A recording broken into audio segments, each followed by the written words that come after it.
Hello, welcome to Hadi's kitchen. ഗോതമ്പ് മാവ് കൊണ്ട് വളരെ സോഫ്റ്റായിട്ട് ഒരു ഇലയുടെ ഉണ്ടാക്കുന്നതിൻ്റെ റെസിപ്പിയാണ് ഇന്നത്തെ വീഡിയോ മുഴുവനായിട്ട് കാണാൻ ശ്രമിക്കുകയും ഇഷ്ടപ്പെട്ടാൽ ലൈക്കും സബ്സ്ക്രൈബും ചെയ്യണേ.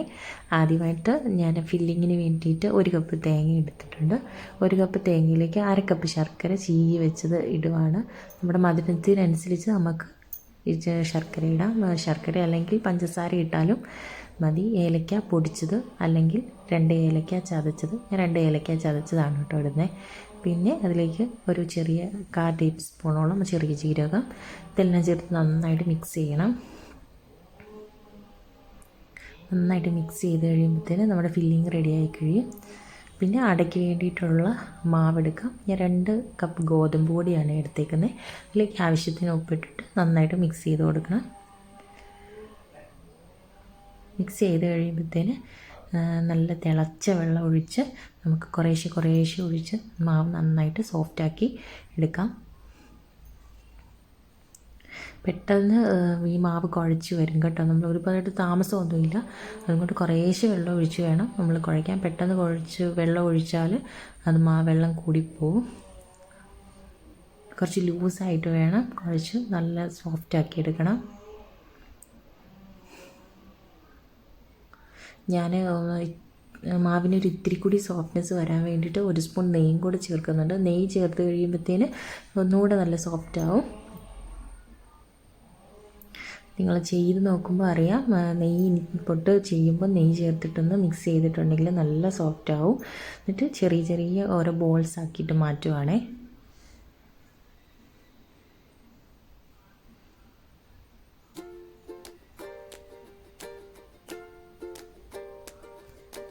ഒരു മീഡിയം സൈസിലുള്ള ബോളാക്കിയാൽ മതി.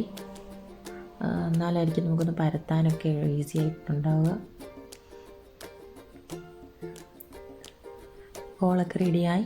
ഞാൻ വാഴയില എടുത്തിട്ട് അതിലേക്ക് കയ്യിൽ കുറച്ച് നെയ്യ് തൂത്ത് നന്നായിട്ട് പ്രസ് ചെയ്തിട്ട് നമ്മുടെ കൈ കൊണ്ട് തന്നെ നന്നായിട്ട് പ്രസ് ചെയ്ത് കഴിയുമ്പോഴത്തേനും നന്നായിട്ട് കനം കുറഞ്ഞ് ഇതേപോലെ വരും. ഇതിലേക്ക് പിന്നെ നമ്മളിനി ഫില്ലിങ് വെച്ചാൽ മതിയാവും.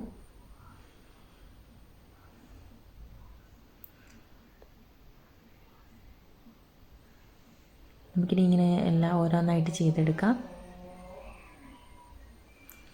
വാഴയിലയിൽ ചെയ്യാം, അല്ലെങ്കിൽ വാഴയില ഇല്ലാതെയും നമുക്കിങ്ങനെ ചെയ്യാം കേട്ടോ. മാവ് പരത്തിയിട്ട് ഫില്ലിങ് വെച്ചിട്ട് അത് ക്ലോസ് ചെയ്തിട്ട് നമുക്ക് വെക്കാം. ഇല ഇല്ലാത്തവർക്ക് അങ്ങനെയും ചെയ്യാം. ഇല ഉണ്ടെങ്കിൽ കൂടുതൽ ടേസ്റ്റിയാണ്.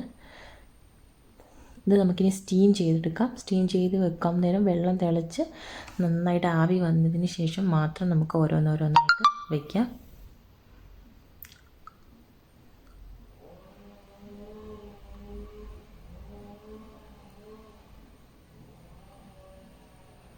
ചെറിയ തീയിൽ ഒരു 10 മിനിറ്റ് ഇരുന്നാൽ പെട്ടെന്ന് വെന്ത് കിട്ടും. ഓൾറെഡി നമ്മൾ നല്ല തിളച്ച വെള്ളത്തിൽ മാവ് കുഴച്ചത് കൊണ്ട് അതൊരു ഹാഫ് കുക്കായിട്ടുണ്ട്. അപ്പോൾ ഒരു ചെറിയ തീയിൽ ഒരു 10 മിനിറ്റ് വെച്ചാൽ അട റെഡിയാവും. ഞാൻ 2 എണ്ണം ഇലയില്ലാതെയും ചെയ്തിട്ടുണ്ട്. നന്നായിട്ട് ആവി വന്ന് നമ്മുടെ ഇല ആയിട്ടുണ്ട് കേട്ടോ. നമുക്ക് തുറന്ന് നോക്കാം.